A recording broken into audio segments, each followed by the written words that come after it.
코로나라는 복병이 와서 참 어려운 그런 환경을 우리들이 다 같이 함께 지나왔습니다.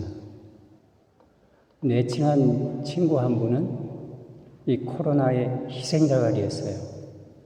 그래서 저 개인적으로는 참 그것이 참 한이 되고 참 그 친구가 매일 보고 싶고 먼저 천국으로 갔으니 본인은 편하겠지만은 그 가족들에게는 참 슬픈 일이었습니다. 여러분 건강한 모습으로 오늘 이렇게 신앙생활을 하시고 오늘 함께 예배를 드리게 된 것이 참 감사한 일입니다. 저는 오늘 여러분들과 함께 방금 보았던 본문을 통하여서 성도들에게 원한이 있습니다 하는 제목으로 말씀을 보겠습니다. 예수 믿는 여러분들은 오늘 본 이 본문의 내용을 어떻게 이해하고 있습니까? 한 번 본 본문이 아니고 이미 여러분들은 이 말씀을 많이 보았을 걸로 생각을 하고 이해를 하고 있습니다. 1절로 8절까지 짤막한 내용이지만 거기에는 우리 예수님을 통하여서 밝혀주시는 참 큰 말씀의 은혜와 함께 우리가 이전에 생각지 못했던 그러한 의미가 들어있는 것을 볼 수가 있습니다. 대다수의 성도님들은 본문을 통해서 이해하기를 기도라는 것은 쉽게 포기하지 말고 끈기 있게 끝까지 주님 오실 때까지 믿음을 갖고 하는 것이 본문이 말씀하는 기도라 이렇게 이해를 하고 있는 줄로 압니다. 정확한 이해입니다. 그 내용이 그러니까요. 그러나 오늘 저는 본문을 다른 각도에서 보고자 합니다. 이 본문 8절 중에서 7절을 중점적으로 그 한 절을 상고하면서 그 말씀에 우리가 함께 조명을 해보기를 원합니다. 본문 7절에 보면 하나님께서 밤낮 부르짖는 택하신 자들의 원한을 풀어주지 아니하시겠느냐 하고 말씀을 한 걸 보면은 성도들에게는 원한이 있다는 것을 알게 됩니다. 저와 여러분들에게 원한이 있대요. 원한이 있다고 합니다. 그러면서 이제 이 등장하는 그 과부와 불의한 재판장이 있고요. 서두이지만 결론적인 어떤 이 말씀이기도 한 부분인데 여기에 등장하는 불의한 재판장 그리고 거기에 대비해서 지극히 힘이 없는 그 관할에 속한 과부가 나옵니다. 저는 그래서 이 비유의 말씀 속에서 이것을 영적으로 접근하면 참 말씀이 잘 이해가 되고 풀릴 것이라 생각을 해서 이 과부는 과연 누구를 의미하는 것일까? 비유를 통해서 등장시켰지만은 그 과부는 앞으로 모진 그 유대를 속국으로 두고 있는 로마의 그 힘 앞에서 그리고 율법주의로 살아가는 그러한 사람 속에서 올바른 예수의 제자로 살아가는 사람들이 보면은 너무 힘이 없고 오직 하나님만 바라볼 때에 그들에게는 희망이 있어요. 그러나 하나님을 떠나는 순간에 지극히 연약한 자가 되는 것입니다. 그래서 여기에 과부라는 그 위치는 앞으로 예수님께서 위임해 준 말씀을 갖고 세상에 나가서 세상을 향하는 그 제자들을 이르는 사람들이 아니겠나. 그러면 이 불의한 재판장은 어떤 위치겠나. 그 불의한 재판장은 이 세상을 의미하는 그런 사람이 아니겠는가 하는 것입니다. 세상은 늘 믿는 사람들에게 시험을 주는 그러한 광장입니다. 그러나 대부분의 성도는 이웃이나 다른 어떤 사람들에게도 원한을 갖고서 살고 있지 않다고 생각들을 하고 있습니다. 그런데 우리가 사회에서 살아가다 보면은 원하지 않게 다툼이 일어나게 됩니다. 다툼이 없이 살아본 사람은 한 사람도 없을 거예요. 그런데 이러한 언쟁이 점점 커지고 발전해서 심한 감정의 싸움으로 이어진 걸 보게 됩니다. 결국 이러한 것으로 가족을 뜻하지 않게 잃게 되고 고통 가운데 원한의 시간을 보내게도 되는 것입니다. 중국이나 혹은 인도나 인도네시아나 파키스탄이나 이러한 이슬람 국가나 공산국에 적지 않은 크리스찬이 살고 있습니다. 그런데 워낙 소수다 보니까 다수인 이슬람에 늘 표적이 되고 공격의 대상이 되기도 해요. 그래서 때로는 예배를 드리고 있는데 그 문에 못을 바꿔서 기름을 뿌리고 불을 지릅니다. 인도네시아에서 가끔 있는 일이에요. 그 속에 예배 드리는 사람들이 탈출을 하지 못하고 불에 타 죽는, 그래서 그렇게 겪게 되는 가족들은 원한을 갖게 되는 것입니다. 그뿐만 아니라 공산 치하가 오늘날에도 계속 통치를 하고 있는 중국을 보면서 중국에는 그 체제를 운영하기 위해서, 이끌고 가기 위해서 기독교인을 많이 박해를 합니다. 그래서 기독교를 용인하지 않고 어떤 선전을 위해서 관에서 그냥 드러내놓고 인정하는 교회도 때로는 그 간판을 내리게 하고, 그리고 아무런 통보도 없이 잡아다가 고문하고 죽어도 그것을 돌아보지 않고 그러한 끔찍한 일을 행하고 있습니다.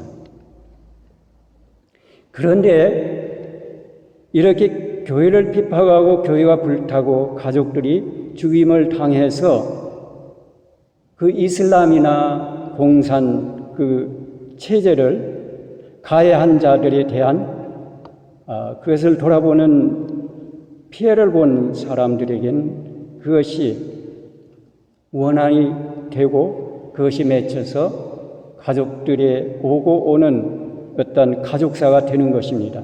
뿐만 아니라 우리가 오늘날에 보면 수많은 사건들이 있습니다. 오대양 사건, 세월호 사건, 어제 일어났던 이태원의 할로윈 축제로 인하여서 압사 사고로 인해서 150명이 넘는 젊은 생명들이 희생이 되었습니다. 이런 고통 속에서도 주님의 말씀을 믿고 기도하고 성도들은 용서하였기 때문에 우리에게는 원한이 없다고 생각하면서 대개는 살아가고 있습니다. 물론 시간이 가면은 잊혀지기도 하지만 당사자들의 가슴에는 세월이 가도 잊혀지지 않은 원한으로 남게 됩니다. 그런데 짧은 오늘 본문에는 3번이나 원한이라는 말이 기록되어져 있습니다. 3절에서도 비유로 말씀한 3절에서도 언급이 되었고 3절이 지나가고 7절, 8절에서는 비유가 이미 끝났는데 7절에 연이어 8절에서도 언급하고 있는 것을 볼 수가 있습니다. 7절에 다시 보면은 택한 자들의 원한이라고 하고 있습니다. 기도를 가르치기 위한 주님의 비유 3절에서는 원한이 언급되어 있었는데 비유 말씀이 끝나고 난 이후의 말씀에서는 2번이나 언급되고 있는 것을 볼 수 있는데 과부에게 있었던 그 원한이 택한 자들에게도 따라온다는 것을 잘 보여주고 있는 말씀입니다.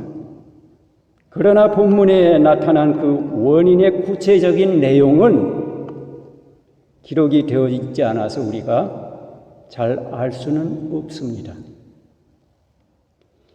이 천지의 주인이신 주님을 믿고 살아가는 우리들에게도 고통이 있을 수 있다는 것을 본문을 통하여서 우리가 알게 되는 것입니다. 그런데 성도들은 본문에서 언급한 것 같은 마음이 맺힌 원한은 우리와는 무관한 것처럼 생각하면서 신앙생활을 하고 있어 보입니다. 성경은 택한 백성에게도 원한이 있다는 것을 이 말씀을 통하여서 우리에게 각인시켜주고 있습니다. 그렇다면 밤낮 부르짖는 택한 자들이 갖고 있는 원한이란 무엇을 말씀한 것일까요? 이 말씀을 영적으로 접근하여 본다면 좀 더 쉽게 이해할 수가 있게 됩니다. 그리고 이러한 시각으로 이해를 한다면 우리는 이 말씀을 통하여 신앙생활에 적용을 함으로써 은혜를 체험할 수 있게 될 것이며 강력한 실천의 동기를 얻을 수 있게 된다는 것입니다. 성경은 하나님 나라를 가르쳐주는 책입니다. 영적 세계를 육적으로밖에 보지 못하는 사람들에게 하나님 나라를 드러내어 보여주는 하나님의 계신 것입니다. 하나님 나라는 눈으로는 볼 수 없는 나라입니다. 그런데도 그런 하나님을 믿는 우리들은 늘 하나님을 영적으로 잘 생각하지 못하고 육적으로 이미지를 그리며 생각하기가 일쑤입니다. 하나님 나라를 이렇게 눈으로 볼 수 없는 나라인데 그런데 사단도 눈으로는 볼 수가 없어요. 그렇지만 영의 세계에서 여전히 지금까지 활동을 하고 있습니다. 그래서 눈으로 볼 수 있는 실체인 뱀에게 들어가서 인류의 조상인 하와와 그리고 아담을 속였던 것입니다. 하와가 사단의 거짓말에 속아 넘어간 이후에 사람들의 영혼이 죽었기 때문에 더 이상 하나님 아버지와 살지를 못하고 단절된 채 고통 가운데 살아가게 된 것입니다. 아버지는 자녀를 잃어버렸습니다. 자녀는 또한 아버지를 잃어버렸습니다. 이 얼마나 원한 맺힌 원통한 일입니까? 위에서 언급한 힌두나 이슬람이나 더 나아가서 중국 공산당이 일으킨 택하신 백성들을 잔해한 사건들이 한두 건이 아니죠. 할로윈 사건 등으로 일어난 근원의 이면에는 반드시 사단이 있다는 것입니다. 여러분, 어떤 사건이 일어나면은 그 사건의 리포트에만 귀를 기울이는데 우리 믿는 사람들은 그것이 왜 일어났는가를 반드시 영적으로 연결하여서 생각할 수 있어야 할 것입니다. 창세기에서부터 벌써 시작한 사단으로 인하여서 이 세계의 질서가 뒤틀리고 하나님과 결별한 인생의 그 역사가 시작된다는 것을 우리는 잊어서는 이러한 일들을 이해할 수가 없는 것입니다. 성경의 이러한 근원이 하나님을 대적하는 그러한 사단이 있음을 말씀하고 있습니다. 여러분, 성경에서는 많은 그러한 영적인 어떤 사건들을 기록해서 말씀하고 있는데요. 특별히 우리가 잘 알고 있는 욥에 대한 그 말씀을 통하여서도 명확히 말씀한 바를 우리는 기억하고 있습니다. 욥기 1장 6절로 그 이후에 기록된 말씀은 특히 그 7절에서 사단이 땅에 두루 다니며 이러한 사건을 일으킨 것을 우리가 볼 수 있습니다.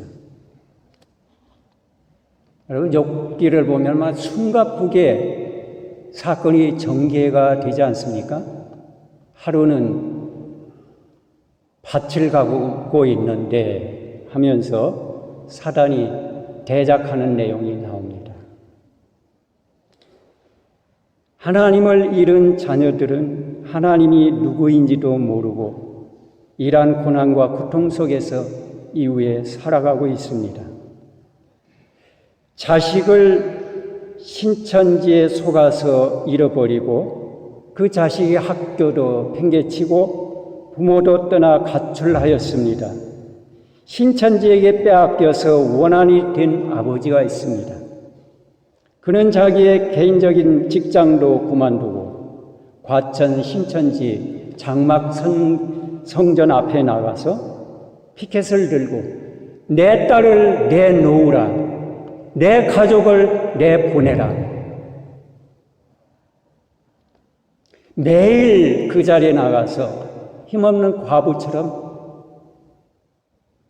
그 앞에서 피켓을 들고 시위를 하고 있습니다. 하나님이 그것을 보고 결국 보응하고 그 시위의 내용을 귀 기울이고 보고 듣고 계실 것입니다마는 항상 진리는 늘 진리로 드러나게 마련이고 진리는 승리하는 것입니다. 거짓은 잠깐 이 세상을 휘젓고 다니면서 사건을 일으키고 사람의 마음에 원한을 낳고 다닙니다마는 결국은 1000년 동안 갇혀서 결박을 당할 것입니다. 요한복음 8장 48절에 보면 너희는 너희 아비 마귀에게 났으니 너희 아버지의 욕심을 너희도 행하고자 하느니라. 저는 처음부터 살인한 자요 진리가 그 속에 없으므로 진리에 서지 못하고 거짓을 말할 때마다 제 것으로 말하고 이는 저가 거짓말장이요 거짓 아비가 되었습니다.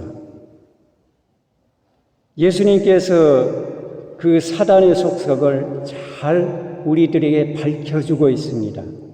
그렇게 말씀을 하시면서 사단은 속이는 자요 거짓의 아비라는 것을 알려주실 뿐만 아니라 살인하는 그와 같은 본질적인 살인자의 우두머리라는 것입니다. 살인자의 어떤 그 최초의 그 존재가 바로 이 사단이라는 것입니다. 가인이 아벨을 죽였을 때 이 사단이 눈에 보이지 않는 사단이 준동을 해서 동생을 죽이게 했다는 것을 우리는 이 말씀을 통해서 알게 됩니다. 본문 7절이 이 한 절에서 말씀한 우리들의 형제들이 어둠에서 교회에 오지 못하게 하여 밤낮 부르짖게 하는 원한을 사고 있는 존재들인 것을 말씀하고 있는 것입니다. 여러분, 사단의 속임에 빠져 아버지를 떠난 그 자녀들을 찾는 아버지의 원한과 그 심정이 어떠하신지 아시겠습니까? 본인들이 겪지 않으면 우리는 잘 알 수가 없습니다. 간접적으로 듣고는 그것이 별로 우리에게 와 닿지를 않습니다. 그런데 어느 날 내가 그러한 대상이 될 수 있고 우리 가족이 그러한 대상이 될 수 있다는 것입니다. 오늘 이 본문을 보면서 우리는 이 본문이 말하고자 하는 그 내용을 우리 자신들이 오늘 이 예배를 통하여서 분명히 보고 이해를 하고 앞으로 내가 어떤 위치에 살아가야 하는지를 오늘 다시 수정을 하고 또 이 말씀을 새겨야 할 줄로 믿습니다. 하나님 아버지는 자녀들을 찾으시고 메시아를 준비하셨습니다. 독생자 예수를 희생시켜서 십자가의 길을 내셨습니다. 그리고 이런 자녀들이 건너올 수 있도록 다리를 놓으셨습니다. 그래서 전에 잊어버려졌었던 하나님의 자녀들이 구원을 받아서 주님의 빛을 보고 십자가 다리를 건너서 아버지께 많이 돌아왔습니다. 그 속에 저와 여러분이 포함되어 있습니다. 하지만 아직도 대부분 영혼들이 어둠에서 벗어나지를 못하고 있습니다. 복음을 듣지를 못하고 보지를 못하여서 건너올 수가 없는 것입니다. 그런데 우리에게는 그 영혼이 다 우리의 형제요, 우리의 가족들인 것입니다.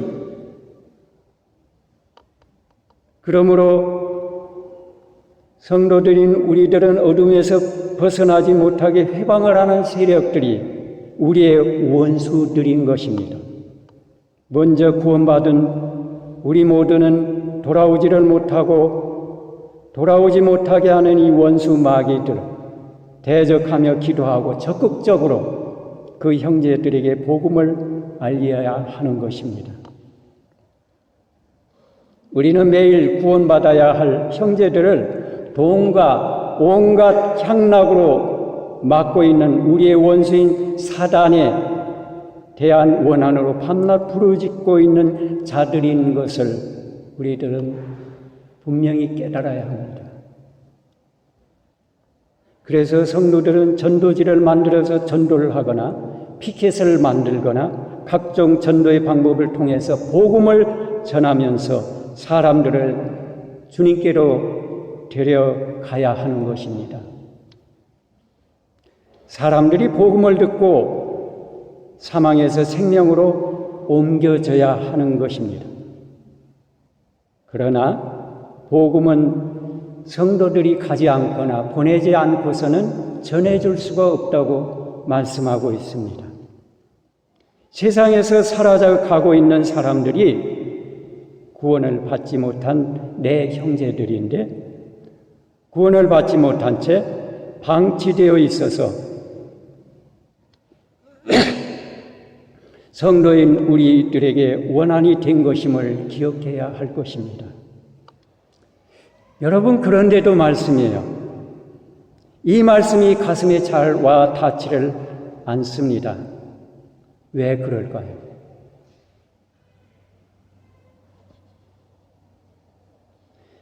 우리들이 듣는 것에만 익숙해 있는 탓이죠. 듣고 말씀에 대해서 늘 기쁘게 생각하고 받기는 하지만은 내보내지를 못하고 있어요. 그것에만 머물러 있을 뿐 실천하고 그리고 그것을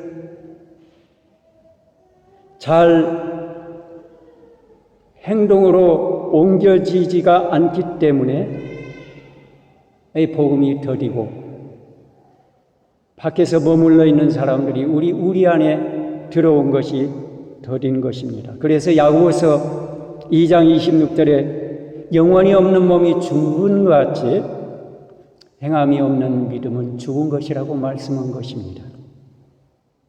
주님이 오셨는데도 원수 마귀가 영접을 못하게 막고 있습니다. 그래서 본문은 이러한 가정 역사를 잇고 있는 우리 모두에게 너는 알고 있느냐? 너에게는 원한이 있어. 너 알고 있어? 그것이 너에게 원한이 있어. 네? 저에게 원한이 있다고요? 저는 전도를 하면서 이 말씀이 성령으로 갑자기 생각이 났어요. 그러면서 저에게 원한이 있다고 말씀하셨어요. 너무 놀랐습니다. 아, 그렇구나. 내가 구원받은 이전이나 구원받은 이후에도 주의 성도인 나에게는 거리에 다니는 내 형제들인 불신자들이 주님의 교회 안에 들어오지 않는 것이 내게는 원한이 없구나. 내 가족들이 죽지 않고 내 형제들이 직접적으로 죽는 일이 없기 때문에 나는 자식을 빼앗기고 가족을 빼앗긴 그 신천지 앞에 가서 피켓을 들고 서 있는 그 아버지의 아픔을 알지 못했습니다. 그의 원한이 무엇인가를 느끼지 못했습니다. 이 본문의 원한이라는 말씀을 깨달아지게 된 것이죠. 내게 원한이 있다는 이 본문의 말씀을 보면서 끈질기게 기도하라는 그 말씀으로만 봤는데 그게 아니었던 거예요. 슬쩍 지나가는 말씀. 밤낮 부르짖는 택하신 백성들에게 부르짖는 그 이유인 그 원한을 가진 사람이 바로 나였다는 것을 깨닫지 못했습니다.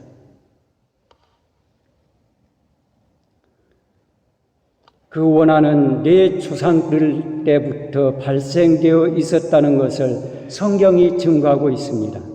그 근원을 창세기에서 자세히 볼 수가 있어요.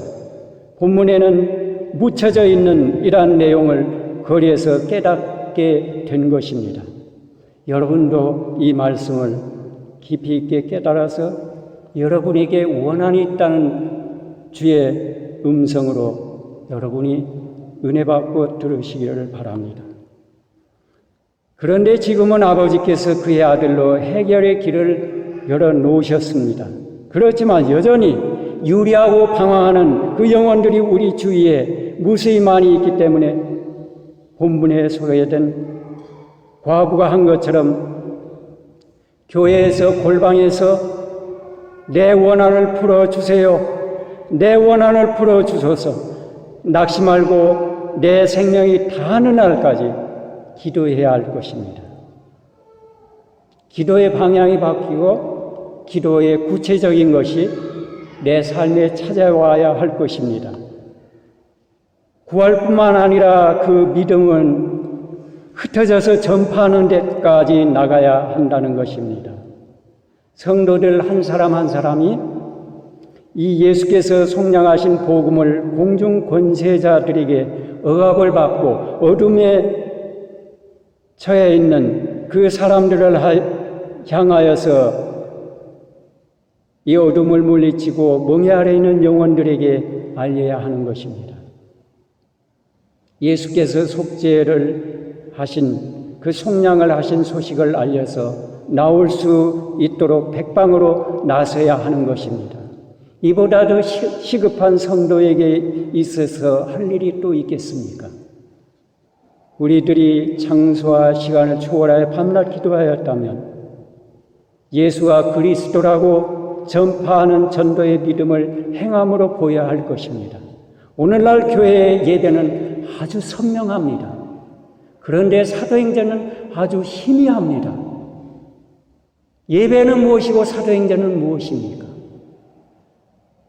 예배는 복음을 전파하기 위해서 말씀으로 힘입고 기도와 찬송으로 힘입어서 나가는 것이 예배입니다.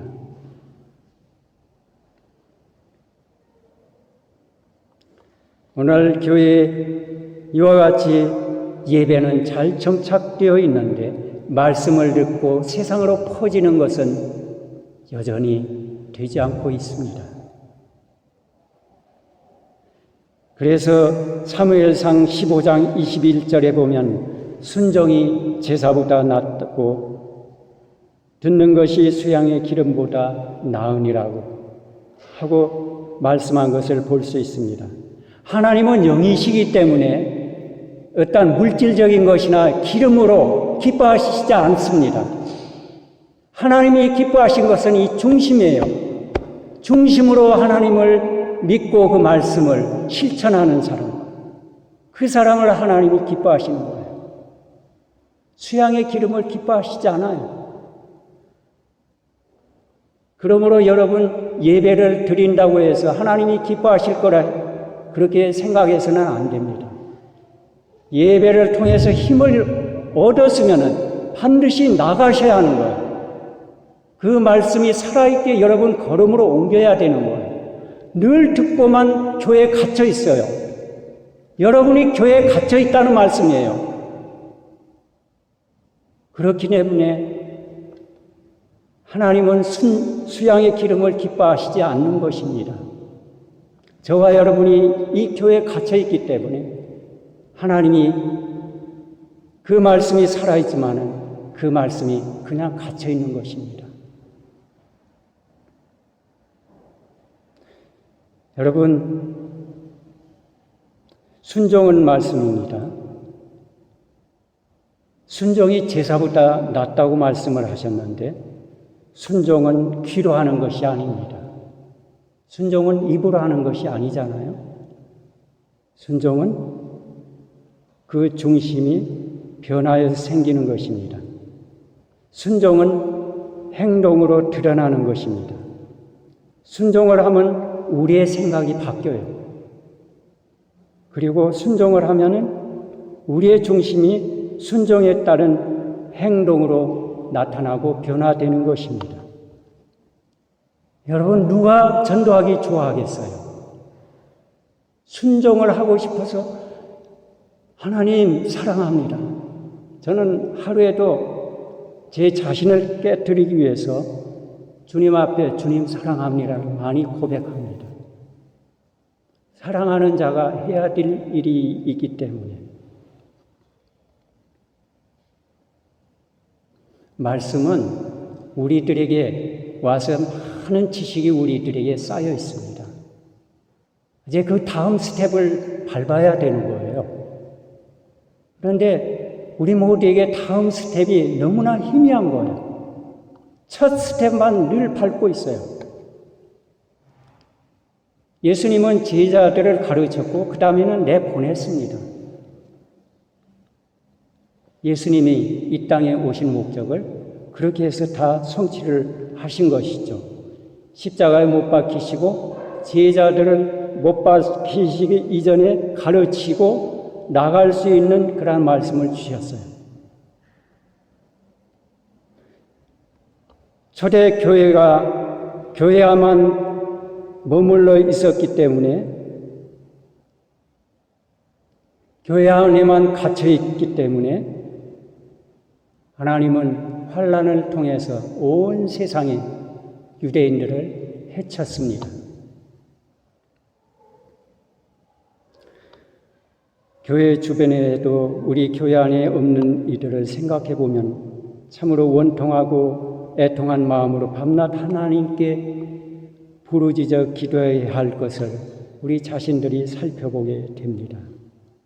여러분, 1840년 부활절 아침에 인천 제물포항에 언더우드 선교사가 들어왔어요. 그 언더우드 선교사가 조선에 와가지고 복음을 전하는데 너무나 참남한 그 상황을 기도의 편지를 써서 선교 본부에 보내고 파송후원교회에 보냈습니다. 이 기도문이 너무나 우리들에게 와닿고 은혜가 되기 때문에 여러분에게 소개하고자 합니다. 주여, 지금은 아무것도 보이질 않습니다. 주님, 메마르고 가난한 땅, 나무 한 포기에 풀 한 폭이 시원하게 자라지 못하고 이 땅에, 그러한 땅에 저희들을 옮겨 심었습니다. 그 넓은 태평양을 어떻게 건너왔는지 지금 생각해보면 그것이 기적이었습니다. 주께서 붙잡아 뚝 떨어뜨려 놓을 듯한 이곳, 지금은 아무것도 보이지를 않습니다. 보이는 것은 고집스럽게 얼룩진 어두움뿐입니다. 어둠과 가난한 인습에 묶여있는 조선 사람들 뿐입니다. 그들은 왜 묶여 있는지도 고통이라는 것도 모르고 있습니다. 고통을 고통인 줄 모르는 자들에게 고통을 벗겨주겠다고 하면 의심부터 하고 화부터 냅니다. 조선 남자들의 속셈이 보이지를 않습니다. 이 나라 조정의 내심도 보이지를 않습니다. 가마를 타고 다니는 여인네들을 영영 보지 못하면 어쩌나 하는 마음이 듭니다. 조선의 마음이 보이지를 않습니다. 그리고 저희가 해야 할 일이 보이지를 않습니다. 그러나 주님께 순종하겠습니다. 겸손하게 순종할 때 주께서 일을 시작하시고 그 하시는 일을 우리들의 영적인 눈이 볼 수 있는 날이 있을 줄로 믿습니다. 믿음은 바라는 것들의 실상이요 보지 못한 것들의 증거니 라고 하신 말씀을 따라서 조선의 믿음의 앞날을 볼 수 있게 될 것을 믿습니다. 지금은 우리가 황무지에 맨손으로 서 있는 것 같사오나 지금은 우리가 서양 양기자라고 서양 귀신이라고 손가락질을 받고 있사오나 저희들이 우리의 영혼과 하나인 것을 깨닫고 하늘나라의 한 백성, 한 자녀임을 알고 눈물로 기뻐할 날을 있음을 믿나이다. 지금은 예배 드릴 예배당도 없고 학교도 없고 그 경계에 의심과 멸시의 천대함이 가득한 곳이지만 이곳이 머지않아서 은총의 땅이 되리라는 것을 믿습니다. 주님, 오직 제 믿음을 붙잡아 주소서. 우리들이 여기 영국에 각자 왔지만 말씀이에요. 여기 영국에 온 것은 직업과 관련되어 있거나 상업에 관련되어서 왔거나 학업을 하거나 등등 그러한 어떤 것들로 왔지만은 우리가 믿음의 눈으로 우리 자신들을 여기 온 것을 본다면은 하나님의 역사하시고 하나님이 이곳으로 오게 한 것입니다.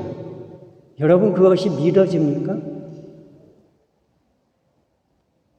우리는 알지 못했지만 이곳이 십자가 복음의 소식을 원수가 가려놓은 곳이라 우리의 원수에 대한 원한의 지역인 이곳으로 흩어지게 한 것입니다. 그렇게 여러분 자신을 믿음의 눈으로 본다면 정확한 믿음의 생각이라고 저는 믿습니다. 보내진 이곳이 우리의 선교지인 것이죠. 각자에게 주어진 은사를 따라서 주님 재림하시기까지 나의 형제들이 돌아오게 하여 주시기를 밤낮 부르짖으며 살아가는 곳이 이곳입니다. 우리가 이곳으로 부름을 받고 이곳으로 흩어져서 보내짐을 받았다는 것입니다. 형제일은 우리들이 애통하며 기도하면은 나가서 찾아서 인도하여 오는 믿음을 주님이 다시 오는 날까지 이어나가야 하는 것을 우리가 잊지 마십시다. 거리의 영혼들, 그러한 영혼들을 우리가 마음에 보고도 아무런 생각이 없다면 어찌 형제들을 잃은 자라고 할 수 있겠습니까? 예배란 복음을 전하기 위해서 말씀과 기도와 그리고 찬송과 교제로 우리가 서로 힘을 입기 위한 것입니다. 그래서 바로 복음을 전파하기 위해서 말입니다. 그래서 초대교회는 늘 모이면은 예배했지만 예배 속에 말씀이 있었고 찬송이 있었고 기도가 있었습니다. 왜 그랬을까요? 나가서 복음을 전하기 위해서 그랬던 것입니다. 그래서 우리가 예배로 모이는 것은 이러한 힘을 입기 위한 것이에요. 그 목적은 예수님께서 온 땅에 나가서 복음을 전파하라는 그 말씀을 순종하기 위해서 반드시 필요한 과정이었습니다. 우리는 형제를 원수에게 잃어버린 원한이 있는 자들입니다. 그래서 밤낮 불신자들인 내 형제들의 멸망길에서 생명의 길로 들어설 수 있도록 우리 모두가 오늘 예배를 통해서 힘을 얻어서 복음을 전달해야 하는 것입니다. 여러분, 우리 모두가 하나님의 원한을 풀어주는 은혜를 체험하면서 주님 오실 때까지 깨어있어 기도하면서 전하는 은혜를 여러분과 저가 다 누리시기를 예수님으로 축복하며 이 말씀을 함께 오늘 통하여서 우리가 이 말씀을 함께 지금까지 상고해 본 것입니다. 이 말씀을 통하여서 우리들이 원한 자들이라는 것, 그 원한을 오늘 과부를 통하여서 주님이 말씀해 주니 그 사람이 바로 나라는 것입니다. 네, 그렇습니다. 원한이 있어요. 밖에서 아직 이 교회로 들어오지 못했으면 그 형제를 내가 친형제처럼 잃어버린 거예요. 그 사람들을 데리고 와야 되는 거예요. 그것이 처음에는 잘 되지 않지만 이 말씀을 품고 살다 보면 주님이 기회를 주실 것입니다. 이제 우리들에게 있는 것은 두 번째 스텝이 기다리고 있습니다. 예배를 드렸죠. 말씀을 들었죠. 찬송을 했죠. 기도했죠. 이제 세상으로 흩어서 보내십니다. 나갈 때에는 말씀만 듣고 또 한 주를 그 다음 주에 와서 또 반복하지 맙시다. 한 주간 동안 부지런히 원통한 그 마음을 품고 세상을 향하여 나가십시다. 기도하겠습니다. 하나님 아버지 감사합니다.